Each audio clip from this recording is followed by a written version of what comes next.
Hi boys and girls, here's my cityscape with my bright colors. I worked hard to get my colors to be bright. I hope they look bright to you. But the background or the area around my little city, I want to use something called color layering. I want the buildings themselves to pop out. And I want the background to blend and work with the buildings, but I don't want that to be the focal point.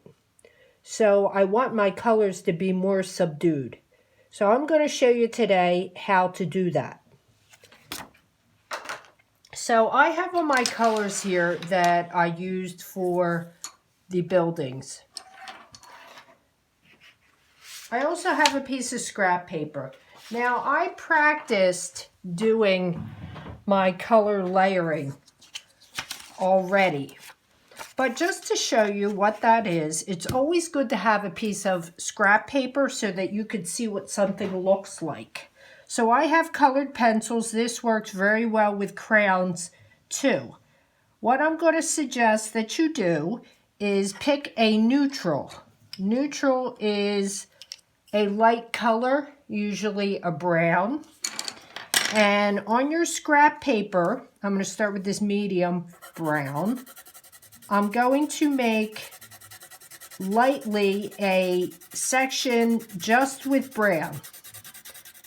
Now, artists often layer colors to show other colors coming through.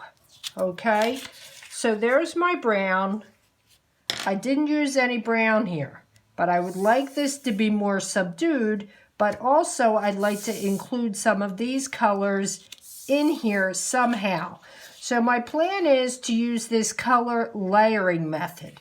So the colors that I like most, I'm going to pick 3 colors out of my building palette to use as the subdued sky around the buildings. So not counting the brown, I think I'm going to try the orange and the red, and this is based on what I already practiced.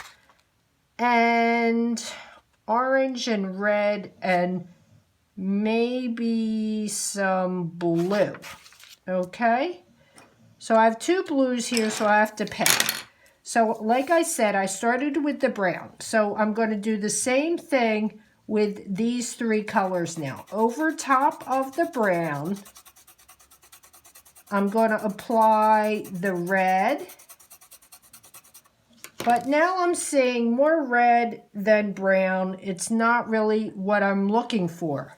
So I need to go back with the brown, put a little more brown on top. It starts to fill in where the white is, and it becomes a rich color. Rich meaning it has a lot of intensity, it has a lot of body and strength.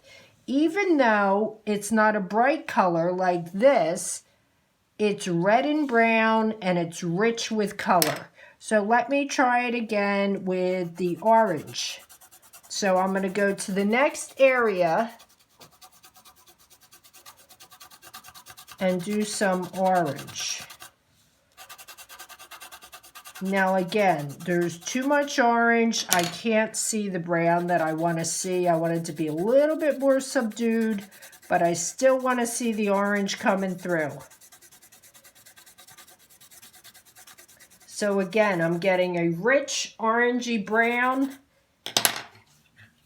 And here I am trying it with the blue.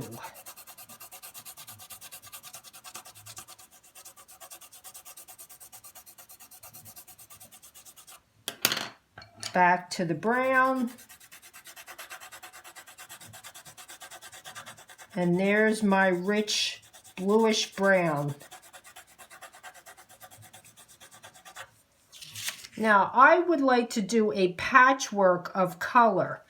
I am not going to do one of these layering of color throughout the sky. So the reason that we have our blocks still shown within our canvas, I didn't erase those lines, is to help me to separate these colors that I intend on using.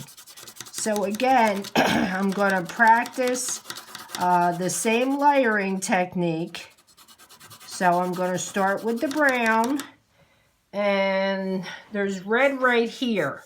So what I'm trying to do is make a connection between the colors that I already have on the buildings and the background, because the background is still part of our picture.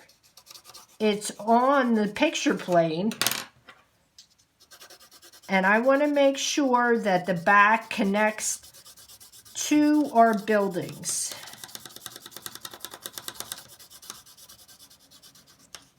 So I'm going to stop the video here and do a little bit more, and then I will come back.